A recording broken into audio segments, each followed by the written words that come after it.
இந்த மாதிரி நிறைய ஊழல்கள் வந்துதான் மிகப்பெரிய பிரச்சனைகளை உருவாக்கின.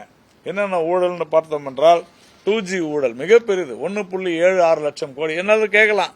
ஆனா அதுல குற்றம் சாட்டப்பட்ட ஆராசா இதுல விடுதலை ஆயிட்டார் ஹைகோர்ட்ல. அப்படி ஆனால் எங்கேயும் ஊழல் நடக்கலன்னா சொல்லல.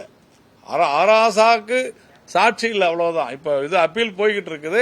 1.76 லட்சம் கோடி நிலக்கரி ஊழல், 1.86 லட்சம் கோடி காமன்வெல்த் விளையாட்டு ஊழல், சாரதா சிட் ஃபண்ட் ஊழல், நம்ம கார்த்தி சிதம்பரம் ஈடுபட்ட சிதம்பரம் இருக்கக்கூடிய INX மீடியா ஊழல், ஏர்செல் மேக்சிஸ் ஊழல், ஆண்ட்ரிக்ஸ் தேவாஸ் டீல் ஊழல், கிரிக்கெட் மோசடி, கிரிக்கெட்ல மிகப்பெரிய மோசடியை நாம் பார்த்தோம். அதே மாதிரி ஆதர்ஸ் வீடு ஊழல், அகஸ்டா வெஸ்ட்லேண்ட் ஸ்கேம், சோனியா காந்திக்காகவே ஒரு இருக்கை செய்த ஒரு மிகப்பெரிய ஒரு ஊழல் அது.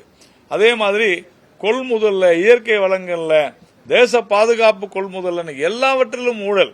அதே மாதிரி மின்சாரத்துல பாத்தீங்கன்னா ஜூலை 2012 மின்வெட்டு பாத்தீங்கன்னா 62 கோடி மக்கள் தவித்தார்கள். 24,000 மெகாவாட் மின்சாரம் உற்பத்தி செய்வதற்கு நிலக்கரியோ வாயுவோ இல்லாமல் எவ்வளவு நாம கஷ்டப்பட்டோன்றத ஜூலை 2012 அந்த வருடம் அந்த மாதம் மிக கொடிய ஒரு மாதம். ஆனால் இன்றைக்கு இந்தியாவில உபரி இன்னைக்கு நாம பல நாடுகளுக்கு மின்சாரம் நாம சப்ளை செஞ்சுக்கிட்டு இருக்கிறோம். அந்த அளவிற்கு இந்தியா மின்சாரத்துல ஒரு தன்னிறைவு பெற்ற ஒரு நாடாக இருக்கிறது.